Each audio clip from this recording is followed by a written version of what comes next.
लेकिन अब इनके खिलाफ भी एक्शन हो रहा है। यानी आतंकवाद पर न सिर्फ प्रहार हो रहा है बल्कि आतंकी घटनाओं को होने से भी रोका जा रहा है। और इसलिए आज आपको 2014 से पहले का माहौल याद करना चाहिए बॉस। उत्तर से लेकर दक्षिण और पूरब से लेकर पश्चिम तक आतंकी हमले होते थे। हमलों की पूरी लिस्ट है।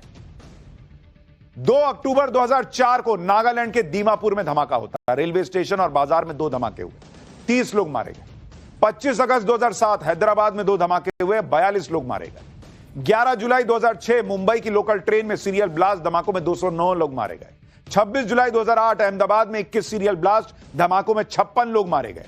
13 मई 2008 जयपुर में 9 सीरियल ब्लास्ट हुए, 71 लोगों की जान गई। 29 अक्टूबर 2005 दिल्ली में, देश की राजधानी में 3 सीरियल ब्लास्ट होते हैं, 70 लोगों की जान जाती है। 13 सितंबर 2008 दिल्ली में 5 सीरियल ब्लास्ट होते हैं, 33 लोग मर जाते हैं। 5 जुलाई 2005 अयोध्या में राम जन्मभूमि पर हमला होता है, 6 लोग मारे जाते हैं। 28 जुलाई 2005 जौनपुर में श्रमजीवी एक्सप्रेस पर हमला होता है, 12 लोग मारे जाते हैं। 30 अक्टूबर 2008 को असम के 4 शहरों में 18 सीरियल ब्लास्ट होते हैं, 81 लोगों की जान चली जाती है। 13 फरवरी 2010 को पुणे की जर्मन बेकरी में धमाका होता है, 17 लोगों की मौत होती है। 7 मार्च 2006 को वाराणसी के मंदिर और रेलवे स्टेशन पर धमाका होता है, 28 लोग मारे जाते हैं। और 26/11 को कौन भूल सकता है बॉस। यह हाल था 2004 से लेकर 2014 के बीच। और यह आपको कुछ प्रमुख घटनाएं बताई हैं। लिस्ट है बॉस। बड़े बड़े शहर, देश की राजधानी बचे नहीं थे जहां टेररिस्ट अटैक ना हुआ हो। जब देश के अलग अलग इलाकों में आतंकी हमले होते थे, वो दौर था 2004 से 2014। सीरियल ब्लास्ट होते थे, रेलवे स्टेशन, बस स्टैंड, बाजारों में अनाउंसमेंट होता रहता था कि अनजान चीज को मत छूइएगा, बम हो सकता है। आपने सुना है क्या 2014 के बाद से वो अनाउंसमेंट? स्पीकर बजता रहता था कि कोई लावारिस चीज दिखे तो छूइएगा मत, बताइएगा पुलिस को। बजना बंद करवा दिया नरेंद्र मोदी ने। ऐसा सिस्टम बना दिया देश के अंदर। स्लीपर सेल की कमर तोड़कर रख दी। आज ये नहीं सुनाई देता ना तो उसकी वैल्यू समझ में नहीं आती है लोगों को। वो दौर था 2004 से 2014 के बीच। डस्टबिन उल्टे करके रखे जाते थे कि कहीं डस्टबिन में आतंकी बम रख के ना चले जाएं। आज डस्टबिन उसी काम में आता है जिसके लिए बना हुआ है, क्योंकि उसमें बम नहीं रखे जाते। नरेंद्र मोदी कहते हैं स्वच्छता अभियान चला रहा हूं, उसमें कूड़ा फेंको, उसी के काम आएगा। आतंकियों को डस्टबिन में हम पहुंचा देंगे। यही बात पीएम मोदी ने कल संसद में भी कही थी। एक बार सुनिए, फिर आपको बताता हूं कि दोनों दौर में क्या फर्क आया है। 2014 से पहले देश में असुरक्षा का जो माहौल था, अगर वो आज याद भी करे ना तो लोग सिहर जाते हैं। हर जगह पे अनाउंसमेंट होता था, रेलवे स्टेशन पर जाओ, बस स्टैंड पर जाओ, एयरपोर्ट पर जाओ, बाजार में जाओ, मंदिर में जाओ, कहीं पर भी जाओ जहां भी भीड़ होती है, कोई भी लावारी चीज दिखे छूना मत, पुलिस को तुरंत जानकारी देना, वो बम हो सकता है। हम 2014 तक यही सुनते आए थे। ये हालात करके रखा था। देश के कोने कोने में यही हाल था। माहौल ये था कि जैसे कदम कदम पर बम बिछे हैं और खुद को ही नागरिकों ने बचाना है। उन्होंने हाथ ऊपर कर दिए थे, अनाउंस कर दिया। कांग्रेस की कमजोर सरकारों के कारण देश को कितनी जानें गंवानी पड़ी, हमें अपनों को खोना पड़ा। यूपीए सरकार के दौर में आतंकी हमले होते रहते थे, लेकिन 2014 के बाद से हालात में बदलाव आना शुरू हुआ। पीएम मोदी ने आतंकवाद के खिलाफ सख्त नीति अपनाई और उसका असर क्या हुआ आज आपको देखना चाहिए। क्योंकि जब आतंकी हमले देश के दूसरे हिस्सों में नहीं हो रहे, आतंकी कश्मीर तक जो है वहीं रोक दिए जा रहे हैं, तो इसकी वैल्यू मैं देखता हूं कई लोगों को नहीं है। अगर आप देखेंगे भारत में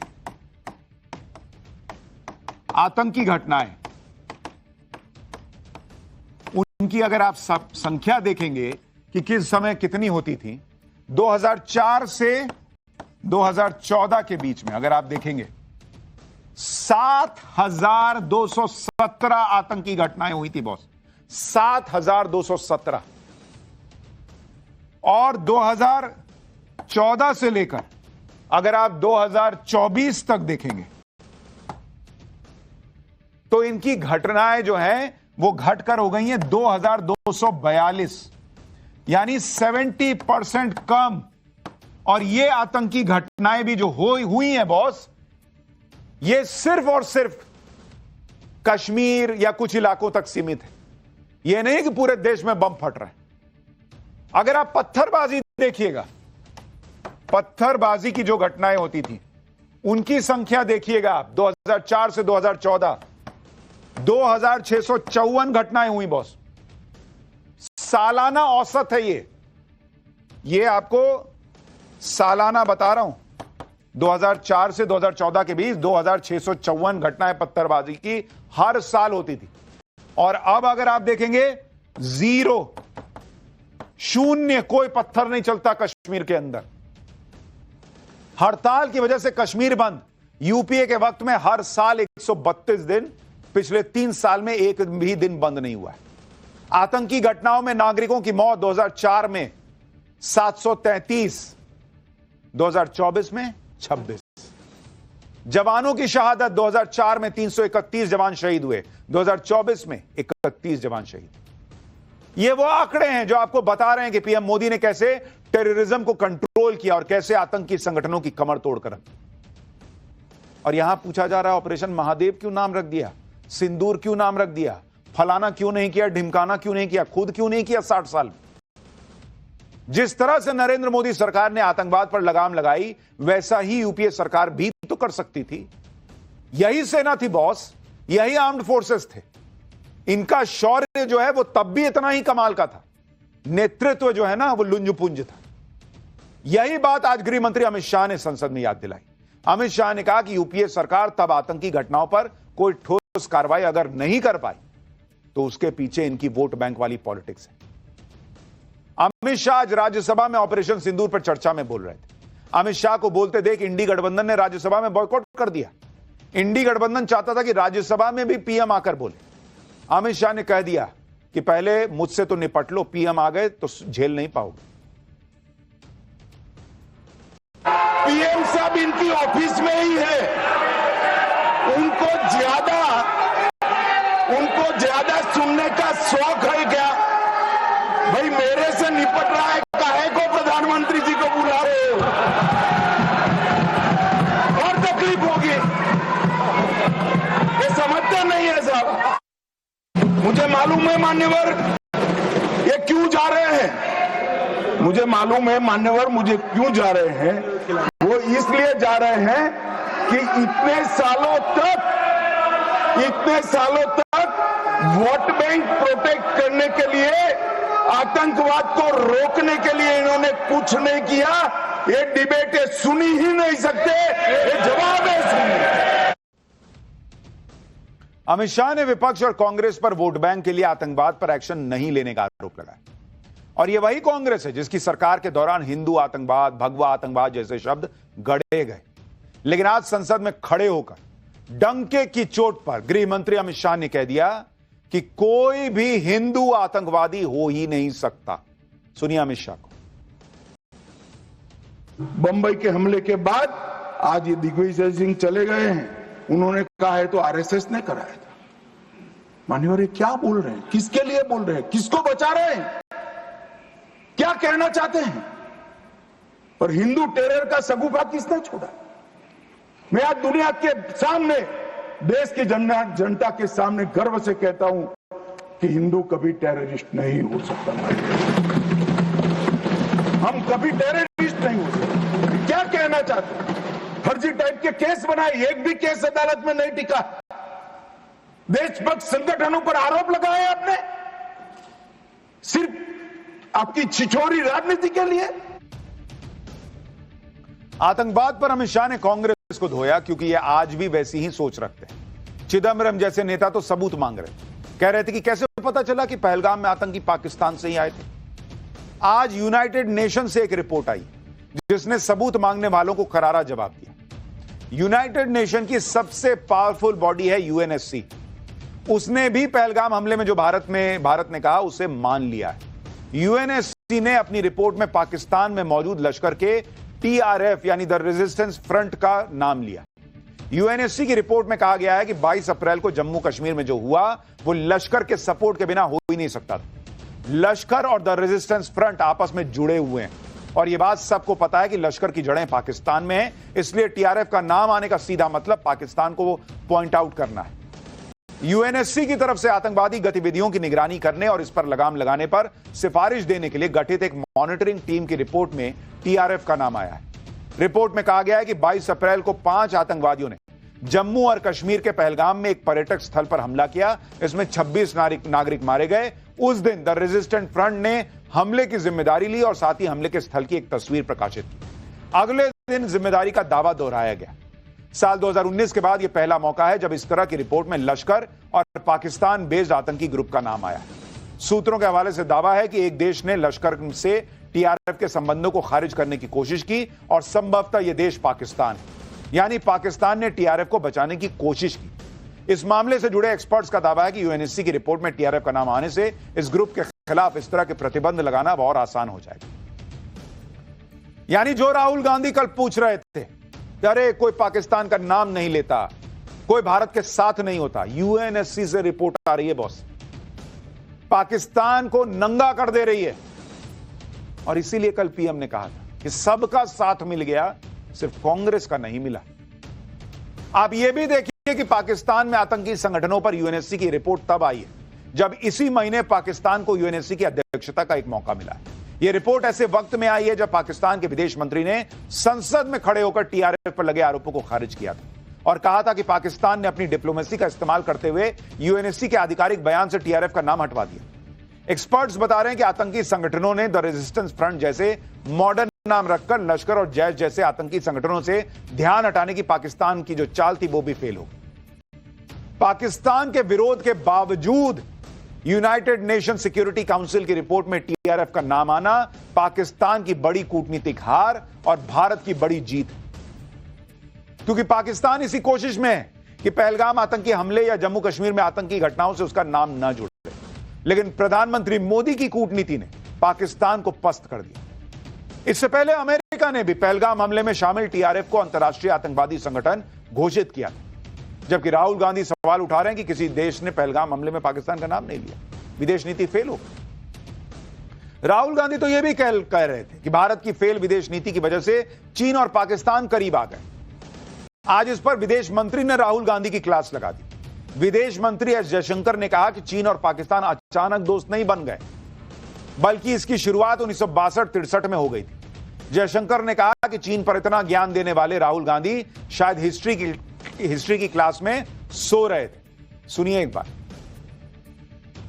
India's biggest foreign policy challenge has been to keep Pakistan and China separate. And I said here that I am sad to say that you have destroyed the single biggest, most important goal of Indian foreign policy. China and Pakistan are fused like this. ये China गुरु का कहना है sir कि China और पाकिस्तान आज बहुत नजदीक आ गए। सर है, हकीकत है, पर कैसे पास आए सर? कैसे? ये चाइना पाकिस्तान की बात कब से शुरू हुई? 62-63 से शुरू। 63 में पाकिस्तान ने चाइना को शजगम वैली दिया सर। 67 में काराकोरम हाईवे की प्लानिंग शुरू हुई। 88 में काराकोरम हाईवे खत्म हुई सर। 88 में 86 आप जानते हैं सर किसकी सरकार थी। 67 में पाकिस्तान चाइना का मिलिट्री कोऑपरेशन 67 में शुरू हुआ सर। और न्यूक्लियर कोलैबोरेशन 76 10 साल बाद। अब आगे बढ़िए सर। 2005 में Pakistan treaty of friendship, Pakistan China treaty of friendship. 2006 में Pakistan China free trade agreement. 2013 में ग्वादर पोर्ट की ट्रांसफर। 2005 में हम्बनटोटा पर हस्ताक्षर। 2008 में काम शुरू हो। तो जब आज बात करते हैं सर कि चाइना पाकिस्तान नजदीक आ गया है सर, हमें पता है, हकीकत, हम इसके साथ डील कर रहे हैं। पर यह कहना कि ये अचानक हो गया और मैं चेतावनी दे रहा हूं और किसी को पता नहीं है, साहब आप हिस्ट्री क्लास में सो रहे थे। यानी विदेश मंत्री एस जयशंकर ने राहुल गांधी का नया नामकरण कर दिया चाइना गुरु, क्योंकि राहुल गांधी ऐसे बोल रहे थे जैसे वही सब जानते हैं कि चाइना और पाकिस्तान पास आ गए हैं ऐसे। तो उन्होंने हिस्ट्री बता दी कि ऐसा थोड़ी था कि चाइना और पाकिस्तान जो है वो एक दूसरे को पहले कोहनी मारते थे, 2014 के बाद आके गले मिल गए। इतना लंबा इतिहास है कि पाकिस्तान चाइना से सटा रहा, और क्यों नहीं सटेगा भाई, उसकी औकात नहीं है भारत से लड़ने की, तो वो जाके चाइना से सटता है। चाइना को पता है कि भाई भारत को जो है वो परेशान करने के लिए ऐसे ऐसे एक किसी की जरूरत है तो वो पाकिस्तान को सपोर्ट देता है, और चाइना तो ये काम कर ही रहा है। एक तरीके से उसने कर्जा दे दे के पाकिस्तान को खरीदा। तो राहुल गांधी कौन सा ऐसा अद्भुत ज्ञान लेकर आ गए जो उन्होंने बता दिया कि अरे चाइना और पाकिस्तान एकदम फ्यूज हो गए, एक साथ आ गए। चीन पर तो राहुल गांधी को तगड़ा जवाब मिल गया। कल ट्रंप पर भी पीएम मोदी ने राहुल गांधी के चैलेंज की धज्जियां उड़ा दी थी, लेकिन कांग्रेस पार्टी ट्रंप का मुद्दा पकड़े हुए है। अब पीएम मोदी ने कल साफ कह दिया था कि दुनिया के किसी नेता ने भारत का युद्ध नहीं रुकवाया। उसके बाद आज कांग्रेस तर्क दे रही है कि पीएम मोदी ने तो ट्रंप का नाम नहीं लिया। अरे जब कह दिया कि दुनिया में किसी ने नहीं किया तो ट्रंप का नाम अकेले से काहे लेंगे भाई, क्यों लेंगे? फरमाइशी गीतमाला चल रही है कि झुमरी तलैया से पिंटू, बबली, चिंटू, मोहन और राहुल ने कहा है कि ट्रंप का नाम लीजिए तो ट्रंप का नाम लिया जाएगा। जब कह रहे हैं कि दुनिया में किसी ने नहीं किया तो दुनिया में किसी ने नहीं किया। सुनिए प्रियंका वाड्रा क्या कह रही है और कैसे विदेश मंत्री एस जयशंकर ने आज फिर से ट्रंप वाली बात पर तगड़ा जवाब दिया। फिर आपको बताता हूं कि राहुल गांधी ने ऐसा क्या कह दिया है जो कि ट्रंप से भी जुड़ा है और उन पर सवाल खड़े करता है। जिन शब्दों से प्रधानमंत्री जी और विदेश मंत्री जी ने कहा है, उन शब्दों को आप अगर ध्यान से सुने तो एक गोलमोल शब्द है। डायरेक्टली कहें, राहुल जी ने कल भी कहा, डायरेक्टली कहें कि अमेरिका के जो राष्ट्रपति हैं वो झूठ बोल रहे हैं। सर मैं उनको कहना चाहता हूं वो कान खोल के सुन लें कि 22 अप्रैल से 16 जून तक एक भी फोन कॉल प्रेसिडेंट ट्रंप और प्राइम मिनिस्टर मोदी के बीच में। खुद संसद में विदेश मंत्री ने ट्रंप का नाम लिया, साफ कहा कि 22 अप्रैल जब पहलगाम की घटना हुई से लेकर 16 जून के बीच ट्रंप और मोदी की कोई बात नहीं। लेकिन कांग्रेस इसको भी नहीं माने, कह रही है कि मोदी के मंत्री ने ट्रंप का नाम लिया लेकिन मोदी ने तो नहीं लिया। यानी कैसे भी करके कांग्रेस ट्रंप का मुद्दा नहीं छोड़ने वाली। आज भी राहुल गांधी ने ट्रंप के सीजफायर वाले दावे पर बयान दिया, लेकिन पीएम मोदी को घेरने के चक्कर में आज राहुल गांधी ने ब्लंडर कर दिया। एक बार राहुल गांधी का बयान सुनिए, फिर बताता हूं उनका ब्लंडर क्या है। सबको मालूम है, बोल नहीं पा रहे, दैट इज द रियलिटी। अगर पीएम ने बोल दिया तो फिर वो खुल के बोलेगा और वो पूरी सच्चाई रख देगा, तो इसलिए नहीं बोल पा रहे। और सर बार बार ट्रंप जो है इस बात को कहते हैं, तो आपको लगता है कि हमारा जो स्टैंड है कहीं ना कहीं हल्का पड़ता है भारत का? नहीं, अभी क्या होगा, अभी वो कह रहा है, वो कह क्यों रहा है? क्योंकि वो अपनी ट्रेड डील चाहता है, तो वहां पे दबाएगा इनको। आप देखना कैसी ट्रेड डील बनती है। आपने बहुत ध्यान से सुना राहुल गांधी की बात का आखिरी हिस्सा। राहुल गांधी ने बातों बातों में जो बात कह दी वो बहुत इंपॉर्टेंट है। राहुल गांधी ने कहा कि ट्रंप ट्रेड डील पर के लिए भारत पर दबाव डालना चाहते हैं और इसलिए वो बार बार ये बात बोल रहे हैं कि उन्होंने सीज फायर करा है। राहुल गांधी कह रहे हैं कि ट्रंप ये बार बार इसलिए बोल रहे हैं क्योंकि वो भारत पर दबाव डालना चाहते हैं ट्रेड डील को लेकर। यानी खुद राहुल गांधी ने खुलासा कर दिया कि ट्रंप बार बार सीज फायर पर बयान भारत पर प्रेशर बनाने के लिए दे रहे थे। अब सवाल है कि जब राहुल गांधी को यह बात समझ में आ रही है कि ट्रंप भारत का नुकसान करने के लिए बार बार यह बयान दे रहे हैं, तो फिर वो और पूरी कांग्रेस क्यों ट्रंप के नैरेटिव को आगे बढ़ा रही है बॉस? क्या सिर्फ इसलिए ताकि नरेंद्र मोदी को घेर सके? जब आप खुद जान रहे हैं कि ट्रंप झूठे बोल रहा है ये दबाव बनाने के लिए, तो आप क्यों वो बात बोल रहे हैं? समझते बूझते बोल रहे हैं। इसका मतलब आप फिर सवाल उठेगा कि आप ट्रंप की टीम में खेल रहे हैं। इसका मतलब भाई ट्रंप तो अपने देश के लिए कर रहा है, क्योंकि वो जानता है नरेंद्र मोदी टफ नेगोशिएटर हैं, ऐसे मानेंगे नहीं। तो एक काम करते हैं, इन पे प्रेशर बनाओ।